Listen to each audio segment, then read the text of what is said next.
Welcome to Guts and Guns. Today we're going to be talking about Father's Day and what it means and how it came about. Stay tuned.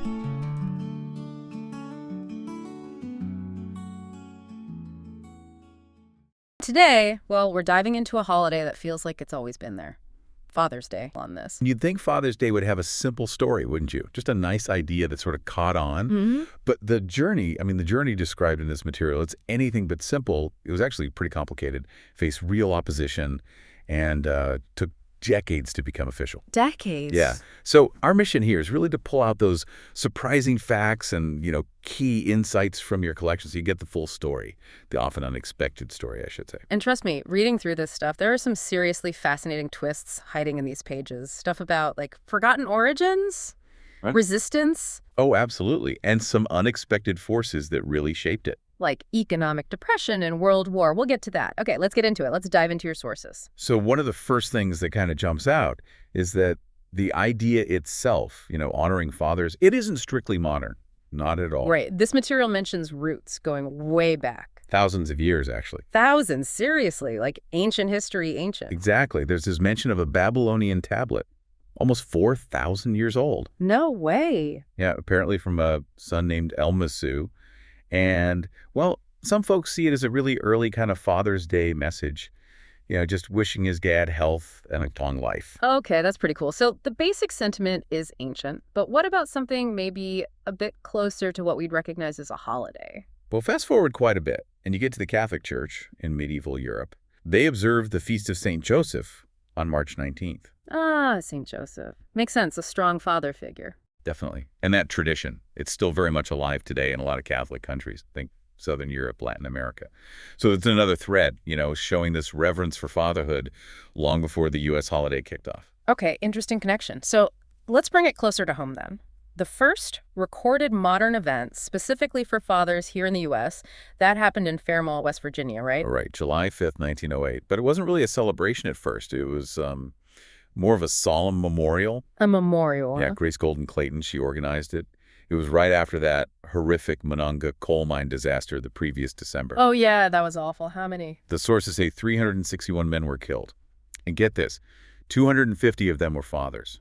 Just staggering. Yeah. So her event was a direct response to that huge community grief. Wow. And she picked the date, July 5th, because it was near her own dad's birthday. Exactly, the Sunday closest. So Yeah. a really personal touch behind this, collective memorial. But it didn't really launch the holiday nationally, did it? Even though it was so significant and heartfelt, why not? That's a really key point the material digs into. Yeah. It seems like there are a few factors. Right. First, it was just a single event, right? A memorial, not really the start of a sustained campaign. Okay. And critically, the timing was just bad. It happened right after a massive 4th of July celebration there in Fairmont, like 12,000 people. Oof. Overshadowed. Totally overshadowed. Plus, apparently a prominent local woman died around the same time, and that grabs a lot of the attention, the media focus. So terrible timing, other big events. Just got lost in the shuffle. Pretty much. And the lesson there, I think the sources suggest, is that a noble cause, or even a really moving single event, often not enough on its own to create a national holiday. You need someone pushing it consistently. Exactly. Persistent, organized effort, strategic timing, which, brings us perfectly to the person who really spearheaded that effort. Okay, yeah. The woman most people credit as the founder here in the U.S., Sonora Smart Dodd, out in Spokane, Washington. Her story seems pretty central to all this. It really is. And her motivation, unlike the Fairmont event, was deeply personal, which probably explains her long-term desperation. What was it again? She heard a Mother's Day sermon? Yep, back in 1909. Yeah. Heard the sermon and just felt really strongly, wait a minute, fathers deserve a similar day. She saw this, imbalance. And it wasn't just an abstract idea, right? It was about her own dad. Absolutely. William Jackson Smart. He was a Civil War vet, and his wife died, leaving him to raise 6 kids all by himself. 6 kids. Wow. Single dad back then. That must have been incredibly tough. You bet. So her desire to honor his, quote, loving service, that wasn't just a general sentiment. It was a direct, powerful tribute to him. And maybe, the sources hint, that personal connection gave her campaign a kind of staying power, more relatable maybe than a memorial for a specific tragedy. That makes sense. So she has this strong personal reason. She gets inspired. What does she do first? She took the idea straight to the Spokane Ministerial Alliance, pitched it to them. And she wanted it on her dad's birthday, June 5th. She did suggest June 5th initially. But the Alliance, probably for practical reasons, maybe planning time, they chose the third Sunday in June instead. Ah, so that's where the third Sunday came from. A bit of compromise early on. Seems like it. And that very first celebration they organized happened pretty quickly, actually, June 19th, 1910. And they got support from the Spokane YMCA local churches. So that community buy-in, getting organizations involved, that was important right from the start for her. Definitely. And crucially, this wasn't just a one-off for Sonora. No. Not at all. The sources describe her launching a rigorous campaign. She was out there actively lobbying local businesses, religious leaders, politicians. She just kept at it for decades. Decades. That's incredible dedication. It really is. And think about this. She lived long enough to see Father's Day finally become official federal law in 1972. She died in 1978 at 96. Just wow. Her persistence was absolutely fundamental. But even with her pushing so hard and getting some early local wins, it wasn't smooth sailing, was it? The sources talk about a lot of pushback, resistance. Oh yeah, significant hurdles. A lot of people just weren't buying it. Why not? Well, the attitudes described were things like it was unnecessary, maybe a bit unmanly, or just a commercial gimmick. Basically just trying to copy Mother's Day for profit. A lot of skepticism. That unmanly part really stands out in the reading. What was that about? It really reflects the gender expectations back then, doesn't it? The feeling was, and this is almost a direct quote from one source, fathers haven't the same sentimental appeal that mothers have. Oof. Yeah. And men themselves, apparently, scoffed at the holiday's sentimental attempts to domesticate manliness with flowers and gift-giving. So flowers and candy, the typical Mother's Day stuff, that was seen as just wrong for dads. Totally wrong. It shows how rigid those ideas about masculinity were. Giving dad flowers just wasn't done. Wasn't dad's stuff. Wow. So it wasn't just apathy. It was active resistance based on these really strict gender roles. And then there was that other thing, a movement to get rid of both holidays. Yes. Another fascinating twist, right? In the 1920s and 30s, this Parents' Day movement actually gained some steam. Parents' Day. Yeah, the idea was let's scrap Mother's Day and Father's Day and just have one single day to honor both parents together. Huh. Okay. Did they get much support? They did. They even held rallies. One source mentions a rally in Central Park in New York City on Mother's Day itself, pushing for this unified holiday. That's pretty bold, rallying against Mother's Day on Mother's Day. But obviously that didn't work out. I mean, we still have both. What happened? Well, here's the historical irony that sources point out. The Great Depression basically derailed the Parents' Day movement. Depression stopped it. How? It shifted everyone's focus, right? Massive economic crisis. Yeah. National priorities changed dramatically. The push for this single Parents' Day just kind of lost momentum, lost attention.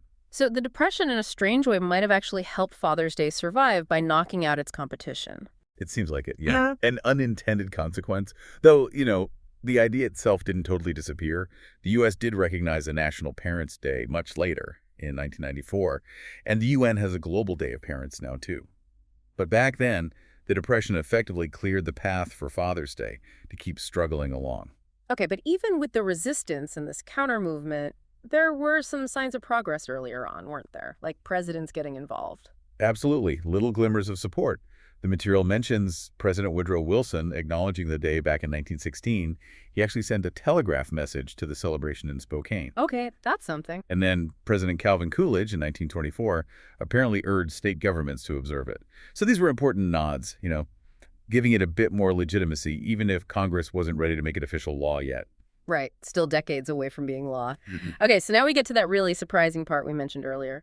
The role of commercialism, the very thing people criticized it for. Exactly. It's such a paradox, isn't it? Right. Highlighted really clearly in these sources. Initially, yeah, the commercial angle was a negative. It's just a gimmick to sell stuff.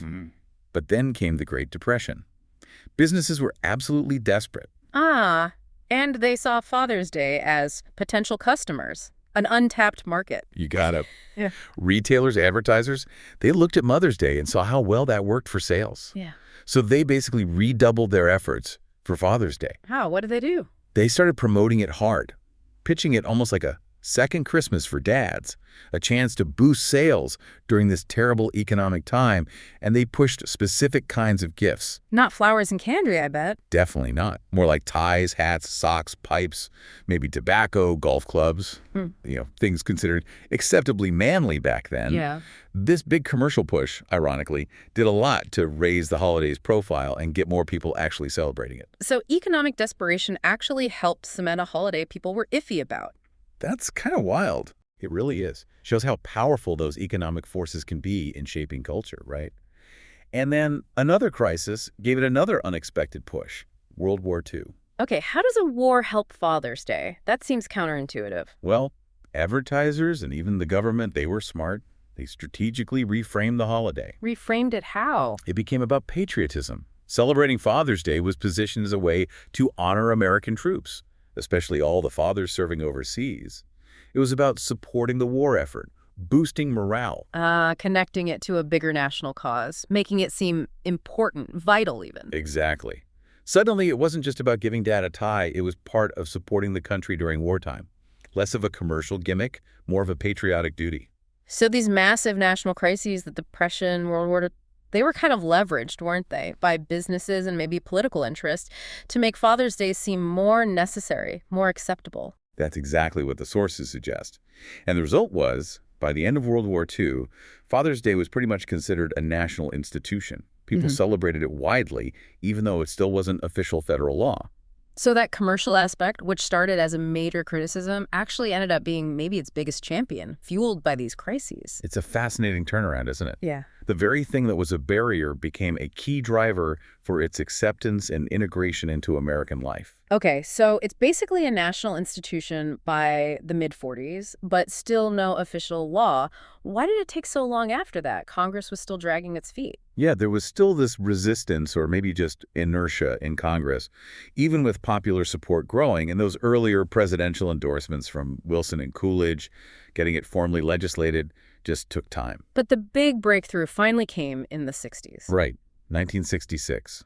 President Lyndon B. Johnson, he issued the first presidential proclamation that officially designated the third Sunday in June as Father's Day. That was a really major step. What was the reasoning given then? His proclamation talked about honoring fathers for providing strength and stability to the nation's homes, so focusing on that traditional provider role. Okay, so a proclamation in 66. But even that wasn't the final step, was it? It wasn't permanent law yet. Correct. That final step took another 6 years. It wasn't until 1972. 72, that's what, 58 years after Mother's Day became official? Exactly. 58 years later, President Richard Nixon finally signed the public law that officially made Father's Day a permanent national holiday in the United States. Wow. And that moment, 1972, that really was the culmination of Sonora Smart Dodd's original vision, wasn't it? All those decades she campaigned. Absolutely. Seeing that timeline laid out in the sources, from that first memorial in Fairmont in 1908, through Sonora's lifelong push, the resistance, the wars, all the way to Nixon signing the law in 72, it was one heck of a long road. It really was. And the story doesn't just stop there, right? The holiday keeps changing, evolving, both in how we celebrate and how we even think about fatherhood. Yeah, that's another interesting thread in the material, how the holiday reflects these broader societal shifts. Like going back to that unmanly idea, you wouldn't really see people scoffing at giving Dad flowers today, maybe.